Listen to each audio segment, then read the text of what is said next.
Ladies and gentlemen, welcome to this conversation with Sadhguru. My work as a journalist, I often find myself in some of the most troubled places on earth, and I realized just how little I know about living and life and how much there is to learn from Sadhguru. This talk tonight is done in partnership with Head Talks, which is basically the TED Talks of the mind, and we will be talking a lot about mental health as well as in our society.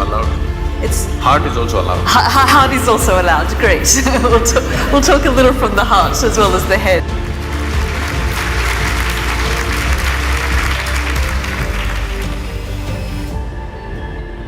Seldom do we see this number of people turn out to one of these events queuing for hours beforehand. But that really comes down to the power of Sadhguru and the visionary that he is. He obviously needs no introduction. As you know, he's a mystic, a visionary, a yogi, a teacher, a humanitarian, and someone that we can all learn something about how we live life. Just earlier, we were speaking in the green room about some of the atrocities and some of the things that have happened over the last few weeks and the sorts of things that we witness on a daily basis. And the kind of conversations that we were having in there, I realized just how little I know about living and life and how much there is to learn from him. So I hope that you find tonight, in a way, something that you can take away from his words of wisdom. So I'll pass it on to Sadhguru.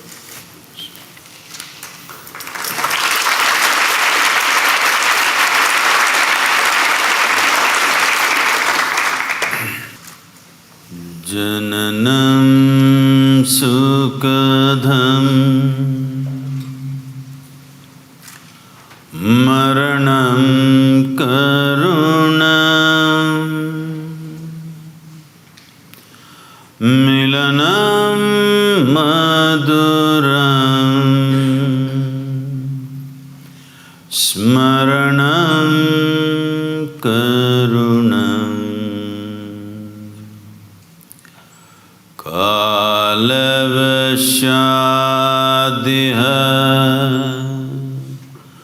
Sakalam Karunam Samayadipate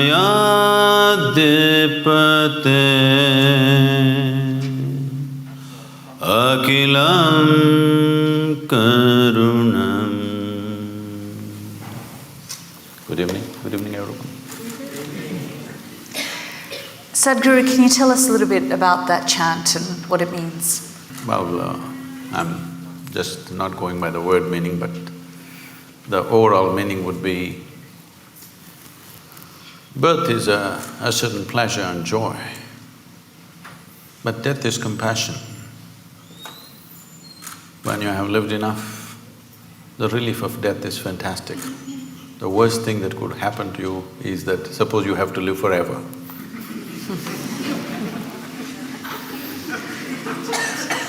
And what we are calling as birth and death is just a certain amount of time and a certain amount of energy in play.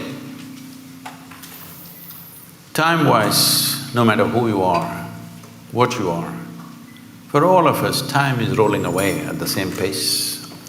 There's nothing you can do about it. You can't hold back a day. You can't hold back a minute, but our life energies are in our hands. If we take charge of this, then in a certain way, we have mastery over time. If your experience of life, by taking charge of your energies, you make it very intense, then how you live, if you live here for a year, it may feel like you live here for 100 years because of the sheer intensity of your existence. And also in terms of activity, if you organize your energies well, what somebody may do in 10 years, you may do it in 1 year. So in terms of impact, if you live 100 years, you lived 1,000 years. So essentially, we're talking about organizing that we can organize and coming to terms with that which we cannot organize. This is where the equilibrium of life is. You just said the worst thing that can happen is if you live forever. But what if that death is then imposed on you? So I go back to what happened on Easter Sunday in Sri Lanka and the attacks on various churches across Colombo, where 310 people were killed. I mean, what goes through your mind when you see this, I mean, some would say level of evil inflicted on man by man? Oh, we must understand, evil has always been inflicted only by one man upon another man, never by some other forces. It never happened like that. No hand jumped out of the sky and did any evil to anybody ever in the history of humanity. It's always one person doing something horrible to another person. This could be done for economic reasons, this could be done because of egoistic reasons, this could be done because of wealth, property, so many things. But if we have a fight for something, let's say we are fighting for this flower vase, you and me. At some point if we fight enough, either some wisdom will arise in you or me and say, okay, you keep it, but I don't want this nonsense going on forever. It'll come somewhere. But when people believe that they're fighting for their gods, there is no compromise. This is what we need to understand. You cannot compromise when you're fighting for your god. If it's property, I'll give it away. But I'm fighting for something about which there is no question of compromise. So we need to understand this. It's not when events happen like this, terrible events like this happen, everybody for a few days they will feel all this and then they'll go about their normal business.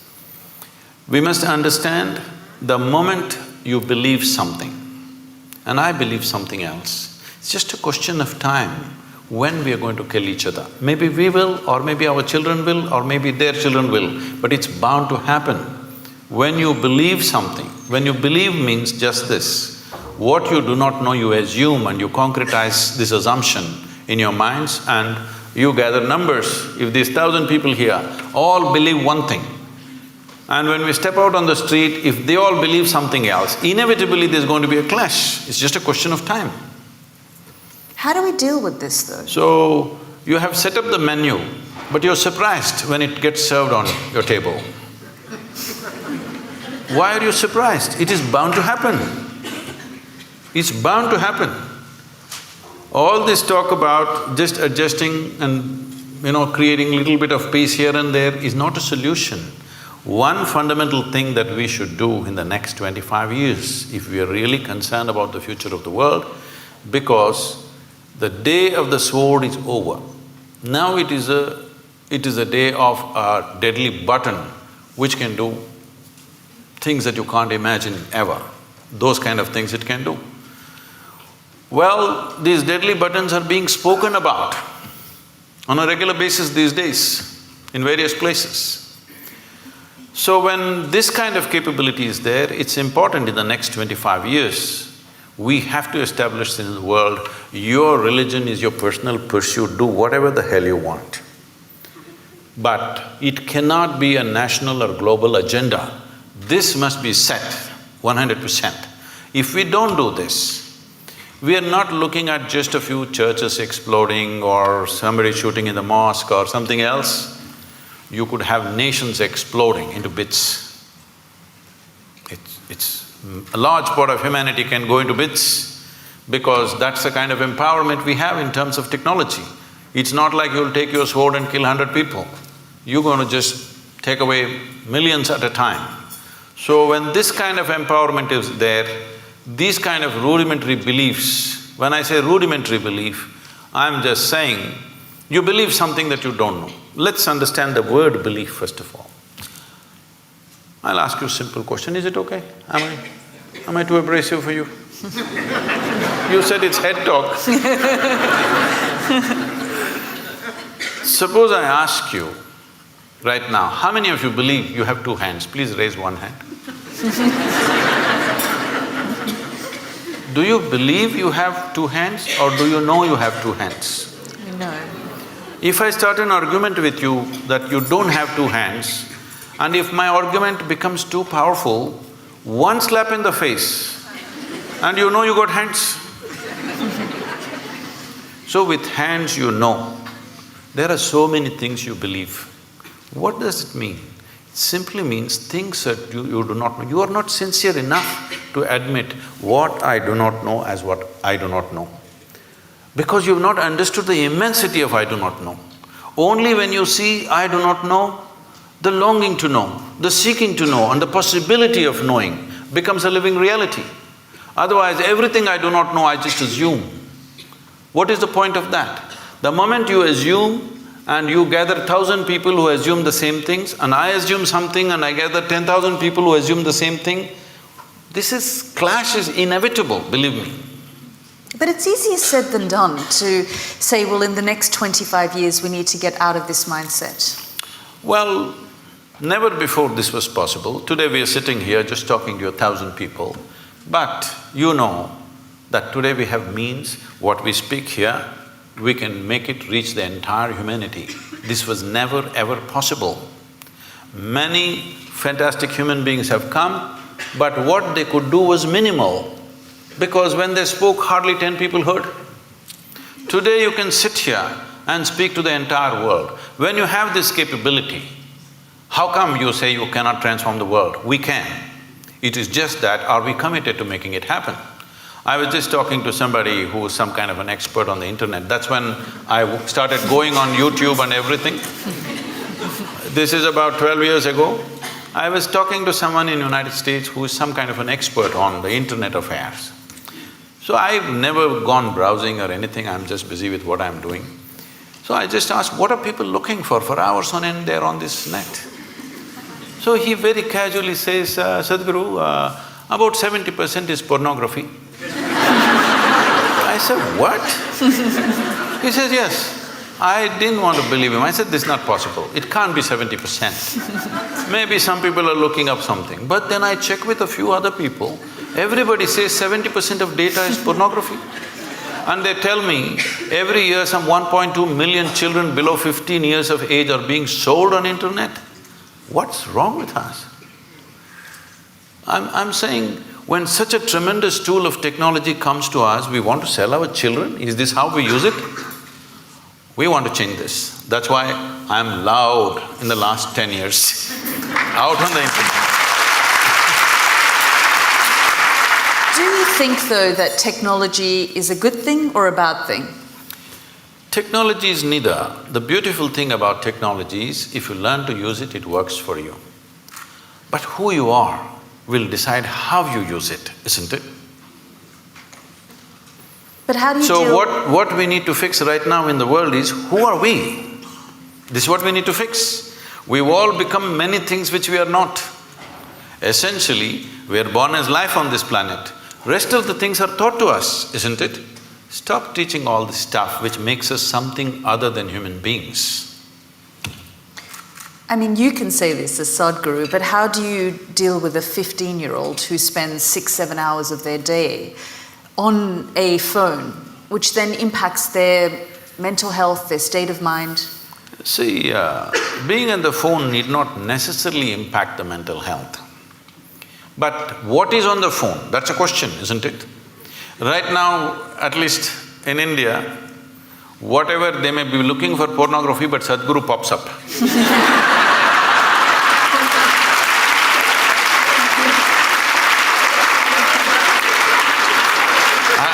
I'm telling you, I'm saying this with a certain glee, because you know, I'm just walking in Bangalore city.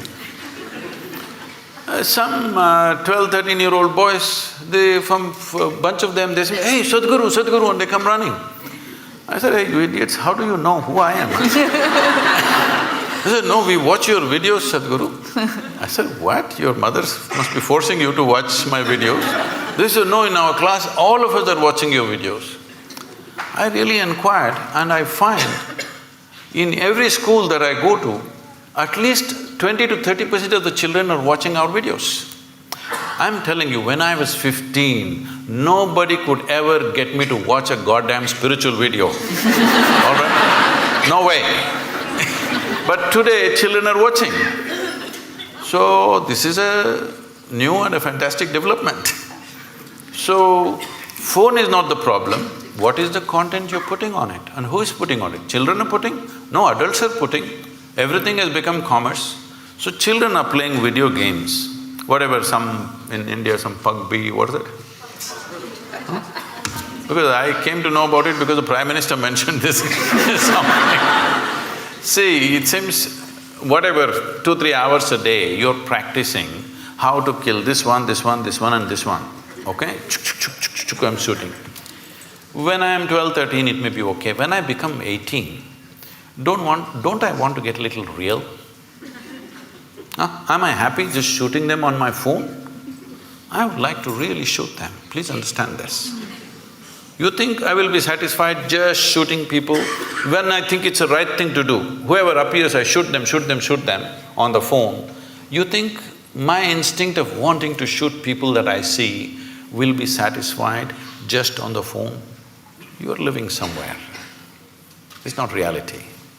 So when we are putting our children through this, and we think they are violent, they are wrong, no, this is the kind of content you're giving them. Can't we change the content to whatever extent we can? I mean, but there are a lot of studies that have been done that the internet is causing a lot of angst for young people. See, these studies goes on about everything. What is not causing angst, tell me? Everything is. And these studies keep changing all the time. Yes, there is some kind of impact of a screen time because of the type of light it emits.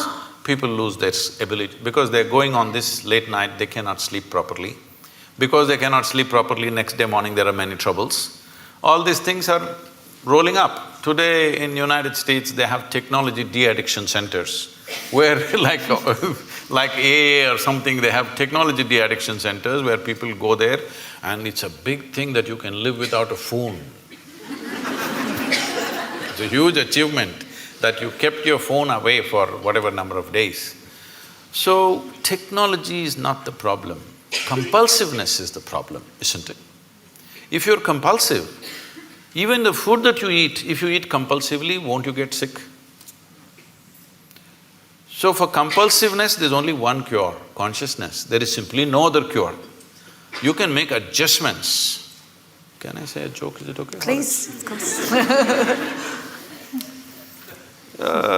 On a certain day, an office colleague, a young woman, asked Shankaran Pillai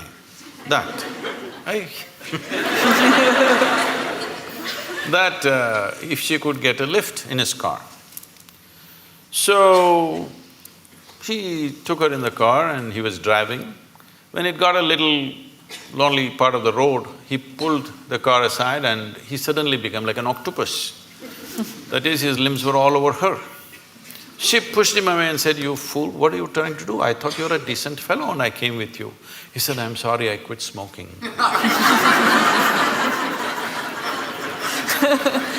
Then tell us, how do we get to a point of consciousness then?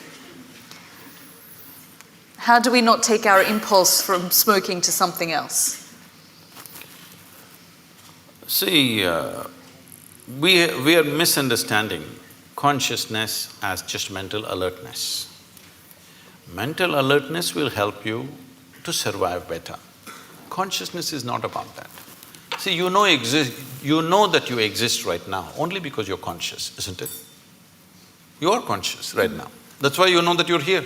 Suppose you fell asleep. You don't know that you exist, isn't it? You don't know the world exists, nor do you know that you exist, simply because you're somewhat unconscious. Does it mean to say you're completely unconscious? No, you're still conscious when you're sleeping, but not conscious enough to notice the presence of many things.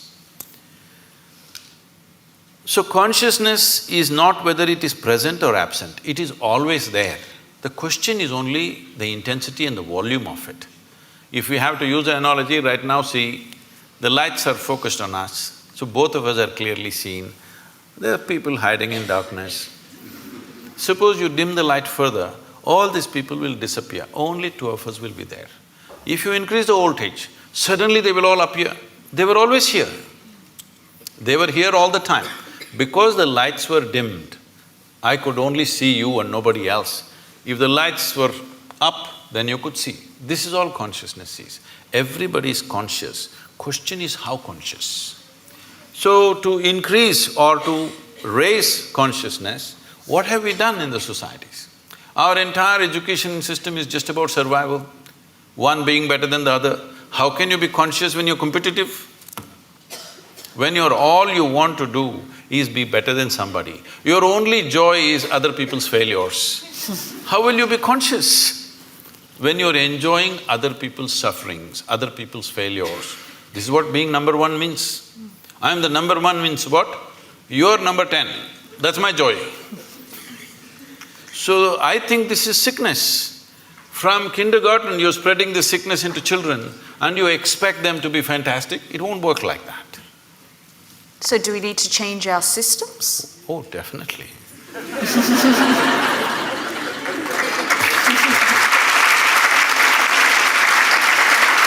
See, right now, it is anyway going to change in the next 5 to 10 years, not because people are going to become conscious, simply because of artificial intelligence.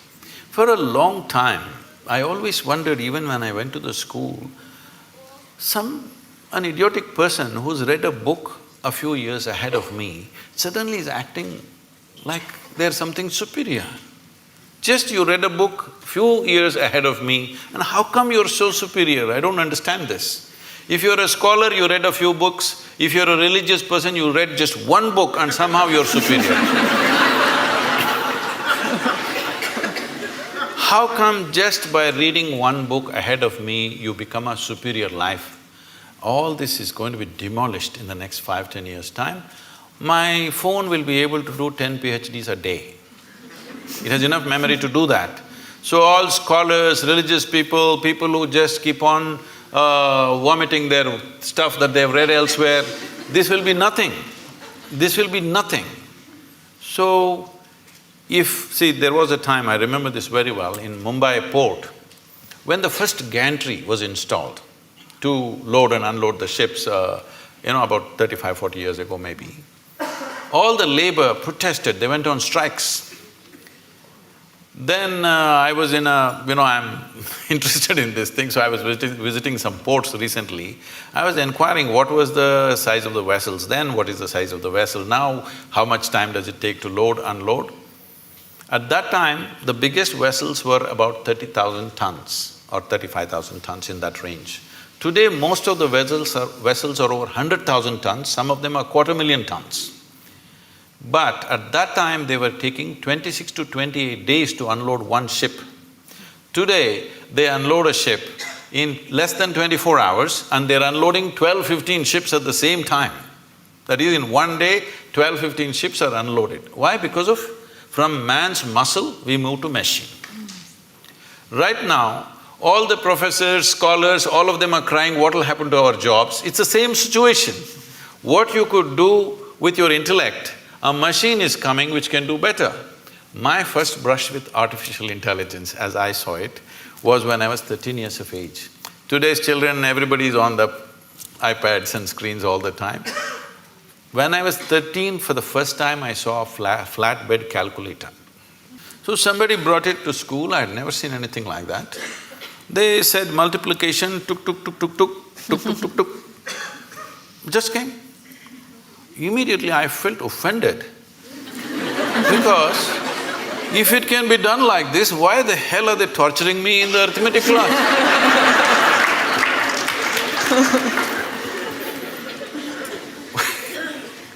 So then I imagined if there was a calculator for physics, chemistry, biology, everything, how wonderful. It took 50 years. Now it's coming.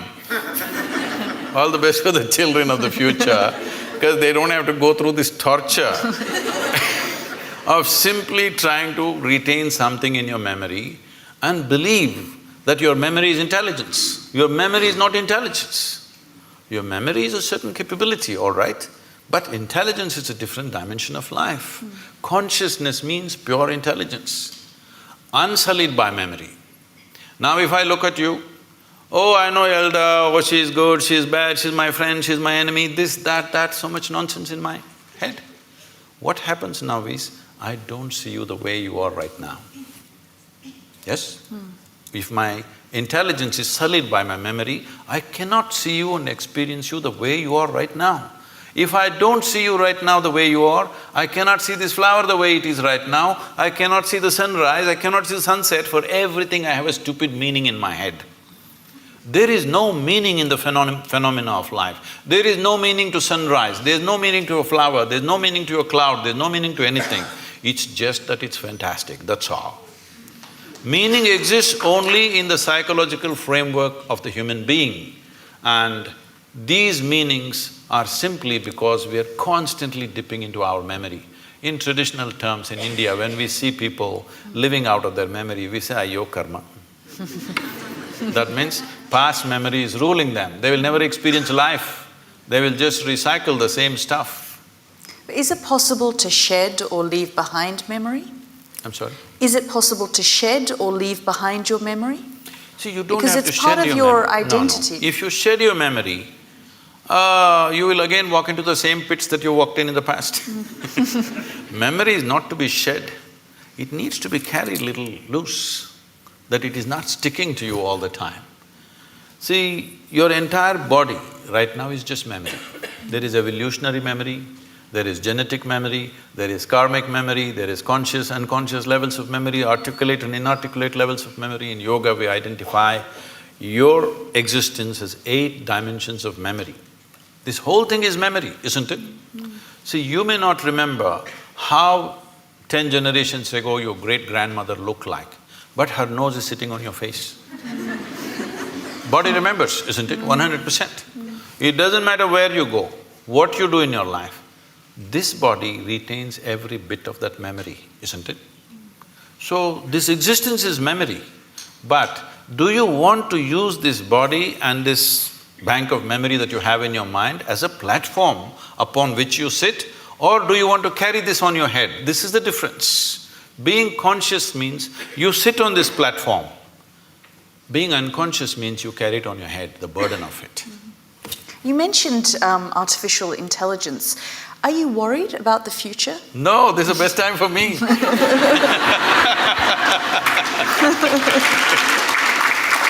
See, if, let us say, right now, you have read 10,000 things and you remember all that. I have not read anything.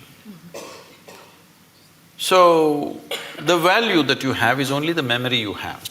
But now I have a little gadget which knows 1,000,000 times more than you know. So now what is the value for you and me? What kind of a human being I am is the only value, isn't it? What nonsense you carry in your head is of no value. So this is a great time for me. This is great time for humanity, because now you being a human being will become more important than what nonsense you carry in your head. I'm sorry, this is head talk. So are you saying then that we are living in the best time in history? Definitely. Is there any question? Never before human survival was as well organized as it is today. If you had to start your morning, you had to take a bucket and go to River Thames, which is a mile away, and carry this bucket full of water. Tell me in this room, how many people are even fit enough to carry a bucket full of water for a mile? Now we're complaining because the warm water is not coming. There are two knobs you have to turn for warm and cold water. You want a single knob, so people are freaking in the morning. 2 knobs have to handle. So, survival is better organized than ever before. When our concern was survival, we couldn't pay attention to other dimensions of life. See, once you come as a human being, if you had come as any other creature, stomach full, life settled. Once you come as a human being, stomach empty, only one problem, stomach full, 100 problems. Why this is so is, our life is not fulfilled with survival. When our survival is in question, we are just like any other creature. Only when survival is fulfilled, the dimensions of being human kicks in into our experience.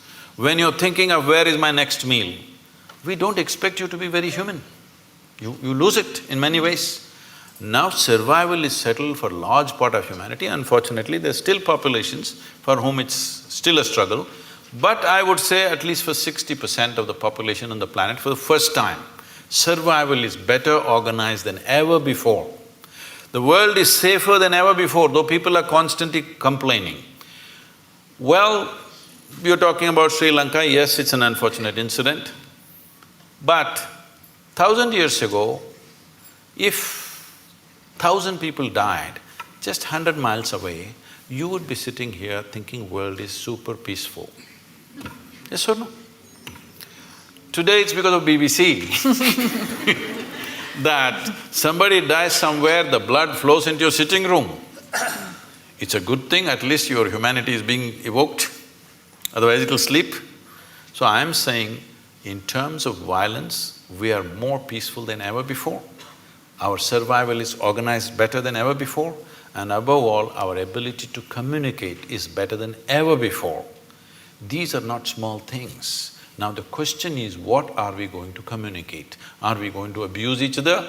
Are we going to throw dirty things at each other?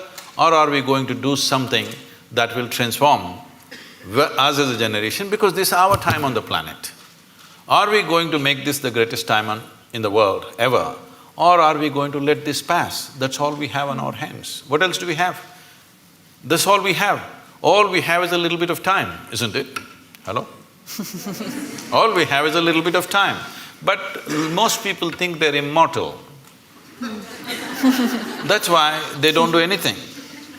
Because they think only other people die. They don't understand you and me will die.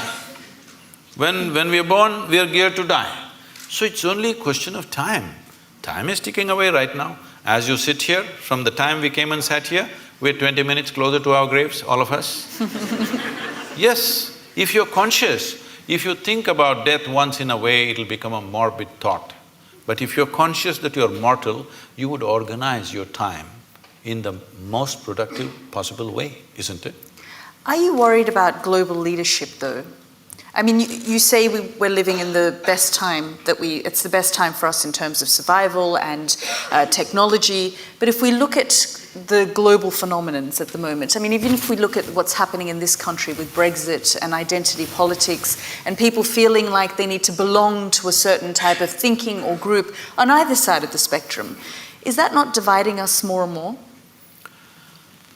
See, I think this reaction is happening not just here, in many places across the world. I've been talking to media and others saying, don't push the pendulum too much on one side, it'll inevitably swing the other way around. So people have been pushing it too much on one side about politically being correct, saying the right word, not the right thing. The right word you must use. If I say mankind, women will react. I'm saying, is everybody so screwed up in their head, all the time they're discriminatory? I don't think so. Some people are, of course.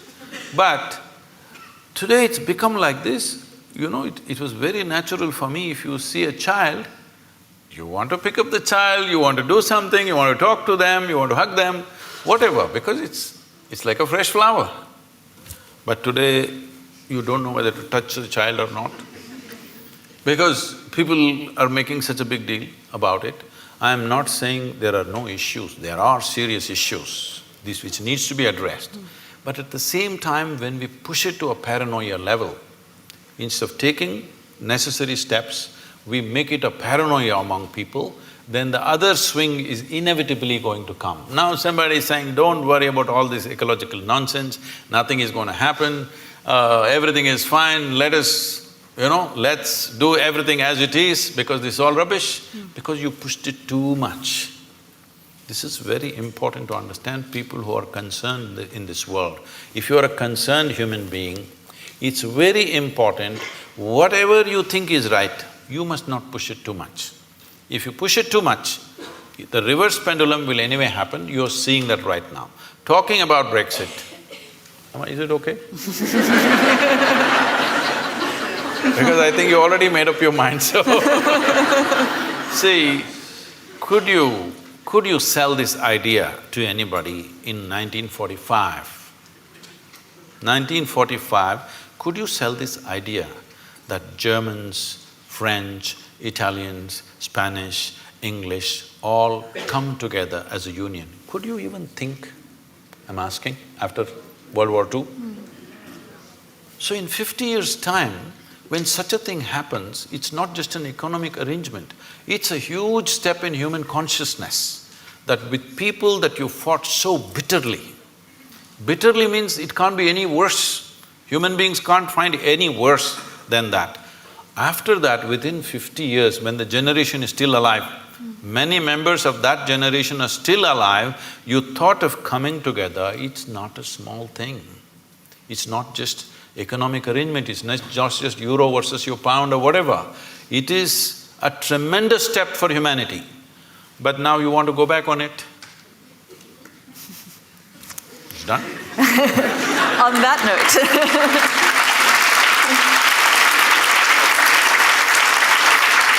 On that note, I just want to open up to the audience and give you a chance to ask some questions from Sadhguru.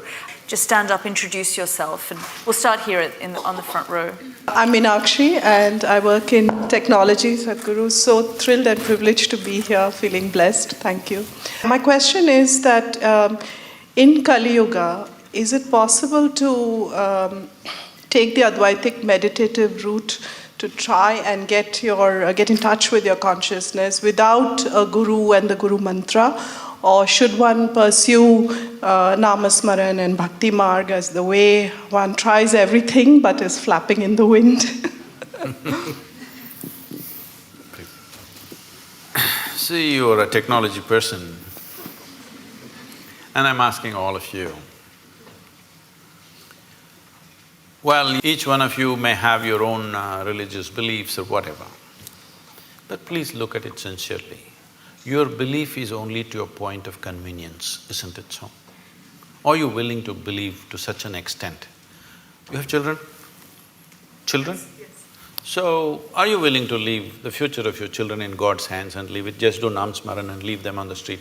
Because, street is also in God's hands, right? Are you capable? No. Are you willing to leave your home, doors open, your wealth, everything open, because God is there anyway? No, you do everything that matters to you. You're keeping God as insurance. All right? So, when you're in this state of mind, don't talk about devotion, it won't work. Devotion is a fantastic thing. Devotion is another dimension of intelligence.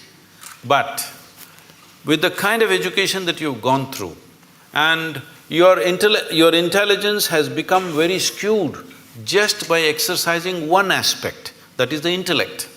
Right now, our education systems are exercising only one dimension of your intelligence, that is just the intellect. If I ask you a simple question, would you want your intellect to be sharp or blunt, all of you? Make a choice, I'm going to bless you. So you want it sharp. So essentially, it's a cutting instrument. So let us say you have one knife in your hand and you want to do all the activity of your life with the knife. Well, you can cut things well with a knife. But if you want to stitch your clothes, you use a knife. You will inevitably be in tatters, isn't it? That's all that's happening today. Because you're exercising just one dimension of your intelligence, which is the intellect, which is a discriminatory, sharp instrument which slices open, dissects things. Now, I want to know something physical, I want to dissect it. Now I want to know you, shall we dissect you? Is that the way to know you, I'm asking? If I dissect you, will I know anything about you? Is it possible, I'm asking? By embracing you, by including you, I may know something. By dissecting you, what will I know? What will work for a physical substance, you're trying to apply to your own life. It's not going to work like this. See, the more educated people are becoming, the more disturbed they're becoming. Education should have settled them, isn't it? Education should have enhanced life. But tell me, who is causing maximum damage on this planet? Educated people or uneducated people? Hello? Educated people, isn't it? Educated people should have been the solution. Educated people are the problem.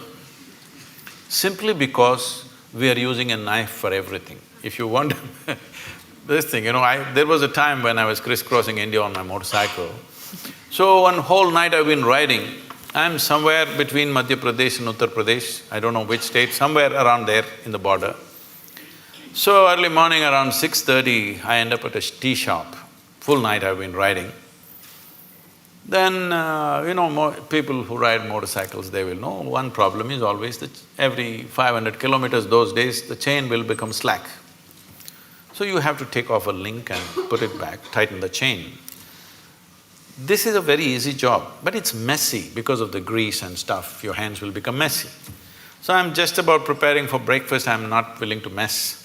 Then I see on the opposite side a shack which says Mubarak Mechanical Works. Then I see a young boy there and I say, hey, can you tighten my chain? He said, yes, full enthusiasm. Then he goes inside and brings his tools. What he brings? He brings a chisel and a hammer. Then I say, what, you going to do with that? He said, yeah, I can do it. I said, wait. Then I walk into his garage and look, only what he has is chisel and hammer. He can fix it, but after that, that's the end of it. So right now, this is what you're trying to do. You're trying to fix everything with the sharpness of your intellect. You will become a mess. The more you do it, more mess you will become. Only satisfaction you have is, you know words and things that other people do not know, but you are a total mess. Yes, because the other dimensions of intelligence have not been opened up in this society, largely. Not everybody, but largely. There are no systems to open up other dimensions of intelligence. So when we say devotion, we're talking about a completely different dimension of intelligence. Devotion is not about belief. Devotion is not about going to a temple, church or mosque. Tell me, is there anybody in this world, either in sport, art, music, business, spirituality, whatever, has anybody done anything significant without being absolutely devoted to what they're doing? Has it happened? So devotion is another dimension of intelligence. If you exercise that, life will be very beautiful. But it does not mean that you can simply believe that devotion has become deception because it's a deal. Right now the deal is like this, dear God, I will give you 10 pounds, will you give me million? I'm saying, when there's not a single idiot on the streets of London who is willing to make such a deal, how come the source of creation is willing to make such a deal with you? So what do you think of organized religion then? I generally don't think about it.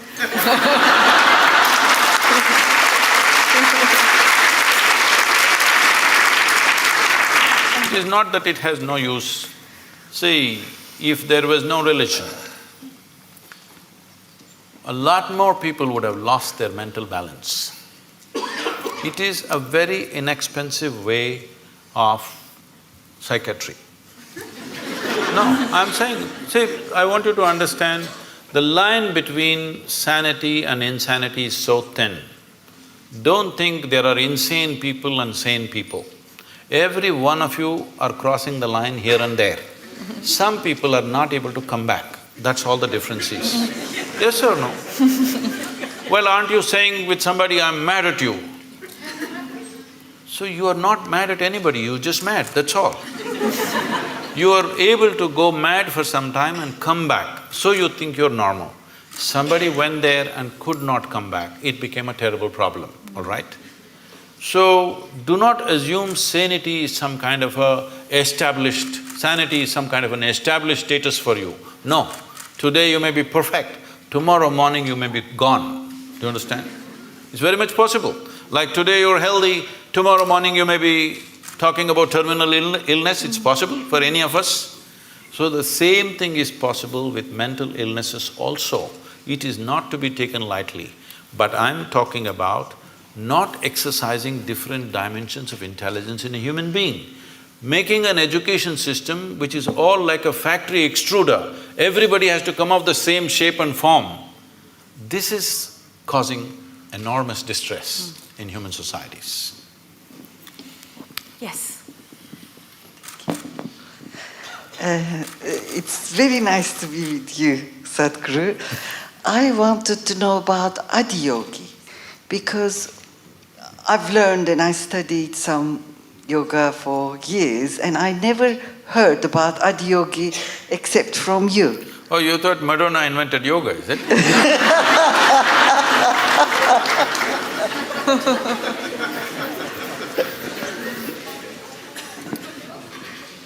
The word Adiyogi means the first yogi.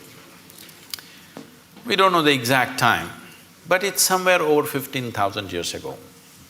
That much we know because of certain relics we have found and certain things that have been said, certain astronomical phases that they've talked about. Based on this, we estimate it's over 15,000 years ago, we don't know the exact time. So the significance of Adiyogi is this: for the first time, for the human beings, he said, if you are willing to strive, you can cross all the limitations that nature has set up for you. Only thing is if you're willing to strive. And above all, the most important thing of this is, he's the first one. I don't want to take the credit away from the English people. Charles Darwin spoke about evolution about 150 years ago. You had a 200th birth anniversary recently. So, Adiyogi spoke of evolutionary process over 15,000 years ago. He spoke in a different language. When they asked how life happened, what is its beginning, what is its end, when his disciples asked him, he said, the first form of life was fish. Second form of life, he said, is a turtle, of amphibious life. That means life is moving out of water, finding its way on the land. You Indian people know about the 9 avatars. The next one is an animal, usually is called a wild boar because wild boar is supposed to be the most physical creature among the mammals. So he says, it's a wild boar. Next one is half man, half animal. Next one is a dwarfed man. Next one is a full-fledged man but emotionally volatile man. Next one is a peaceful man. Next one is a loving man. Next one is a meditative man. The next one, which is yet to come, is supposed to be a mystical man. That could be you. Because if you pull out a small thing in your hand and start speaking to somebody in India or America, you're quite mystical. If you only… Yes. I'm saying if only you had a phone 100 years ago, you could claim you're God and people would have believed it. Yes or no? So, he's not talking about individual people, he's talking about different stages of evolution. If you look at what Adiyogi spoke, in many ways it runs absolutely parallel to what Charles Darwin spoke 150 years ago. So he spoke about evolution and he said, till now evolution happened without your consent. Now you have the privilege to decide how far you want to evolve. He said, this is the most significant aspect of being human is this, that you decide your evolution. When you were a monkey, it's not my statement, it's Charles Darwin, okay? When you were a monkey, you did not decide, I want to become a human being. Nature just pushed you on for whatever reasons. But now that you're a human being, now you can decide what kind of a human being you want to be. This moment you can be like a brute, next moment you can be godlike. Both are possible for you right here. So he said the most significant dimension of being human is you determine your evolution. This is the only creature on the planet who has that freedom to do that. He said this is the most important thing and he gave 112 methods through which a human being can evolve to their ultimate nature. So that's why Adiyogi. Namaskaram, Sadhguru. I would like to know about science of consecration, and if I'm worthy of knowing it, how do I go about it? Oh. Well, we must congratulate Yalda, because in the next 3 weeks she will be a mother. Thank you.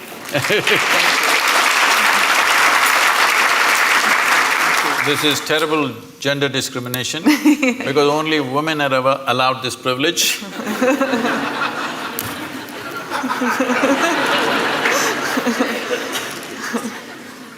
So, she was talking to me about how she's conscious when there is a situation in any place, given place, without any logic to it, conscious of certain energies and how different people and different forms and different spaces impact you.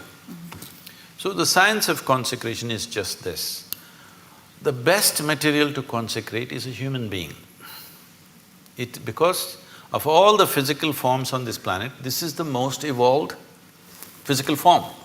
The easiest thing to consecrate is a human being. But the problem with the human being is, every few minutes they'll make a U-turn. You can consecrate them right now, by tomorrow morning we don't know. So first of all, to get them committed to stay with whatever is given to them is a big issue, especially in today's world.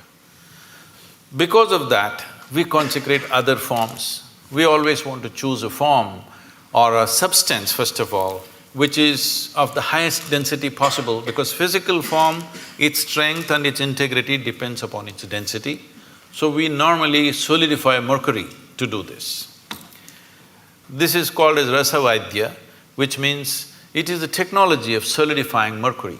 People think it's a miracle. No, it's not a miracle. We use mercury as a process of consecration. The idea is it will change the very energy in which you are. Well, today our modern science is still busy studying physical things. Everything physical about you has been gathered from outside, isn't it so? Hello? What you call as my body is just a piece of this planet. You slowly gather it by the food that you eat.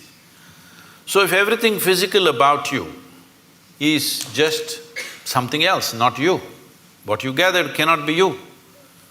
What is you? Definitely there is a dimension beyond physicality.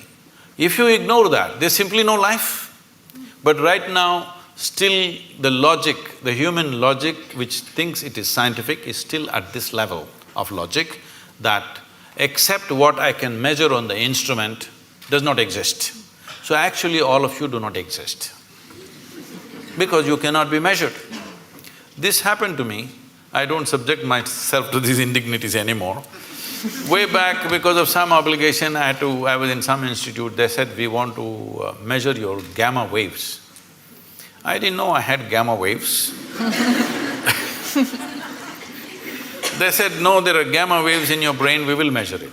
So they put 14 electrodes into my body and they said, meditate. I said, I don't know how to meditate. They said, you teach everybody meditation. Yes, I do, because they don't know how to sit still. If you want, I will sit still. But this is the whole problem. Their problem is they want what kind of meditation? They want a name and the process and they want to measure the result. So I am not going to give them that pleasure. I said, if you want, I'll sit still. So I simply sat. After about 20 minutes, with some metallic object, they're hitting that funny place in your elbow, you know, where it hurts most. Then I thought it's part of their experiment and I sat there. Then they're hitting my ankle, my knee. It became quite consistent and painful. Then I opened my eyes and said, am I doing something wrong? Why am I being beaten? They said, no, according to our instruments, you are dead. I said, this is a great diagnosis you have. But then they thought through and they said, no, it looks like your brain is dead.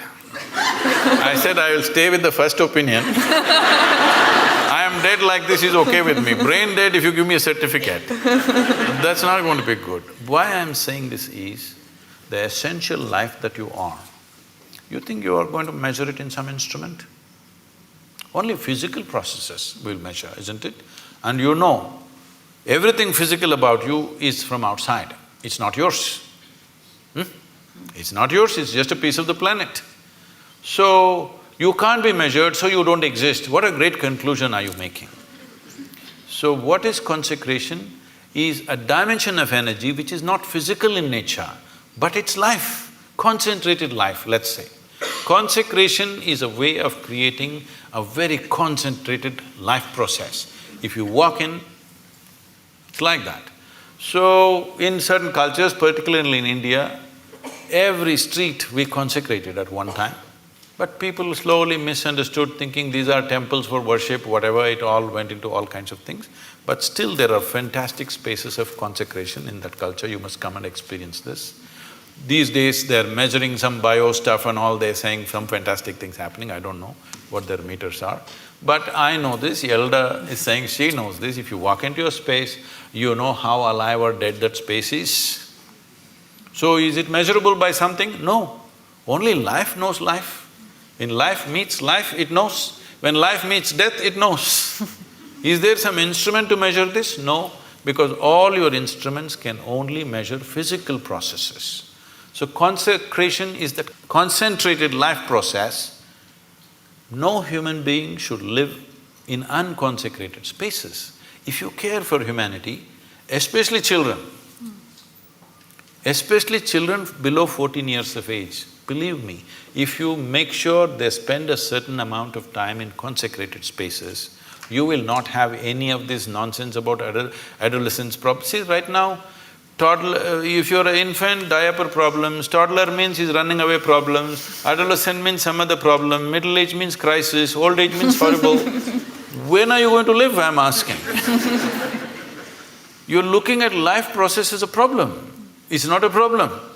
You're making it a problem because you're trying to fit life into your intellect. No, your intellect fits into this life perfectly well. If you try to fit this life into this intellect, it's not going to work. So consecration is a dimension and a science and a technology with which you concentrate life in such a way, if you walk in, your whole energy system bursts forth. You will see we have created spaces like this. If people just walk in, sheer intensity, simply tears start flowing.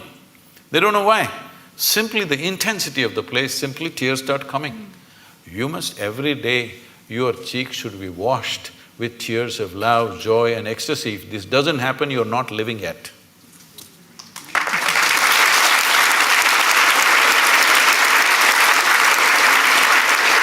Sadhguru, we've just got a few more minutes left, but I wondered, I mean, it was such a beautiful thought that you've just left us with, but I wondered if there was some final thought or a mantra or something that you can leave our audience with before they go home.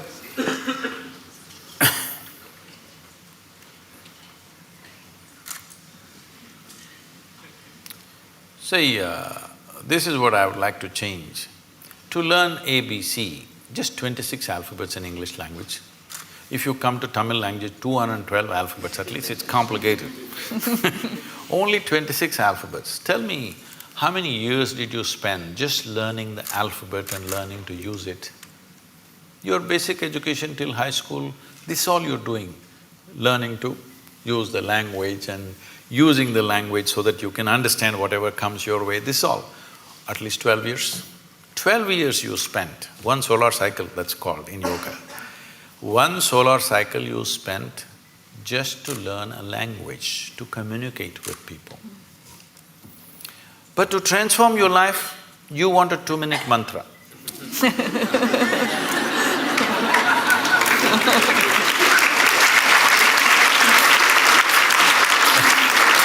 That is what she was trying to say, because certain people told you that if you just utter this so many syllables, everything will be transformed. I'm not saying it is not possible. It is possible because sound has that power to transform if you use the sound right. But what level of preparation are you is the question. If you throw such a small seed somewhere, it'll become a huge tree. But only if the soil is fertile, isn't it? If you have put it here on this platform, will it grow? So, What have we done to ourselves? What is the level of preparedness we have? This is the issue. All of you, I could just initiate you into a powerful meditation process just like that in 2 minutes, if only certain level of preparedness was there. But to do this, a few minutes of initiation, normally in our basic program we spend 30 to 32 hours of preparation because everybody has invested in all kinds of identities. People keep asking me, Sadhguru, what is the secret? How did you become like this? I told them, this is all I did. Never identified myself with anything.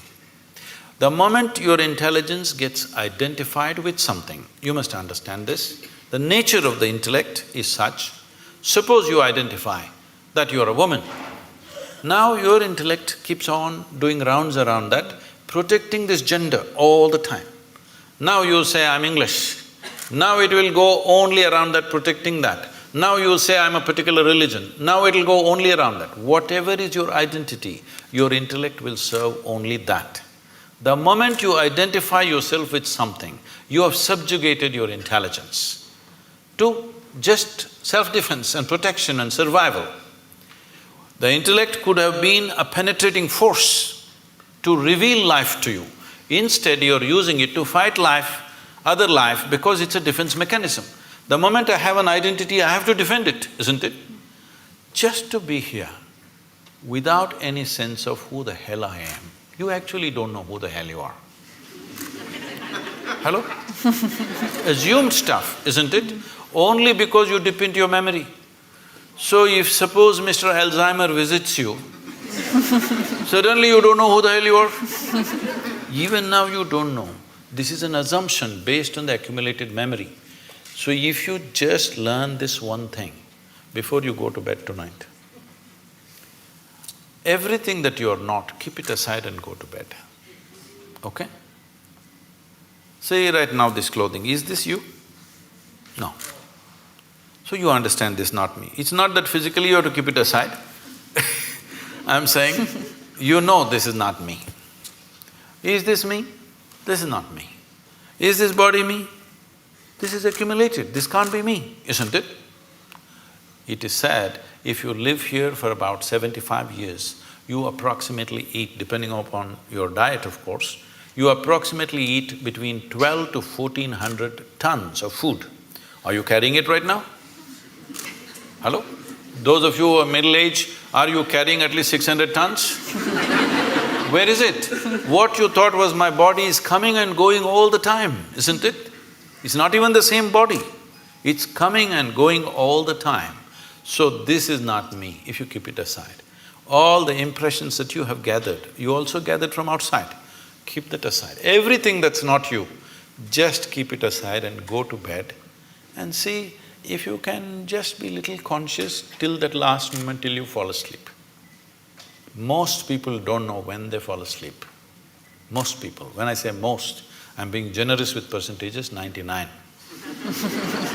If you make a little effort, just a little effort, a few days, if you make an effort to stay conscious till you fall asleep, you will see you will wake up like a newborn baby every day. And it's important. Why I'm saying a newborn baby, where Yalda will have this experience in a wonderful way, you will see the baby. What do you think he's trying to do? He's drinking life. You become like that. Why?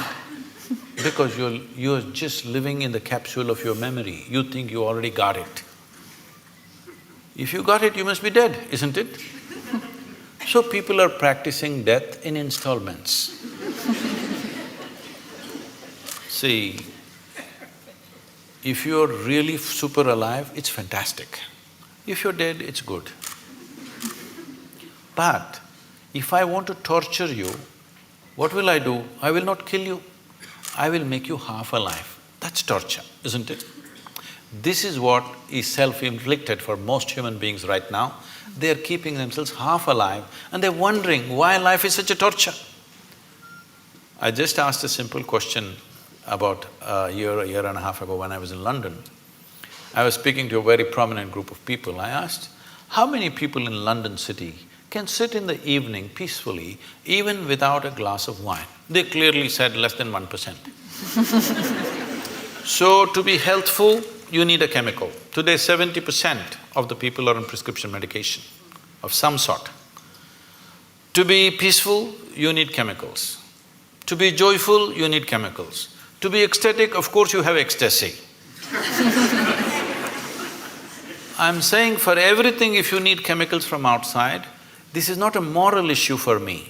The concern is this: if 90% of the population is doing chemicals to be healthful, joyful, peaceful, everything, the next generation that you produce will be less than you. This is a crime against humanity. Next generation should be at least one step ahead of us. But if you produce a generation which is behind you, you're seeing this, you're beginning to see this everywhere. If you produce a generation which is less than you have committed a serious crime against humanity. This will happen in a big way if we don't go off chemicals, both prescribed and otherwise.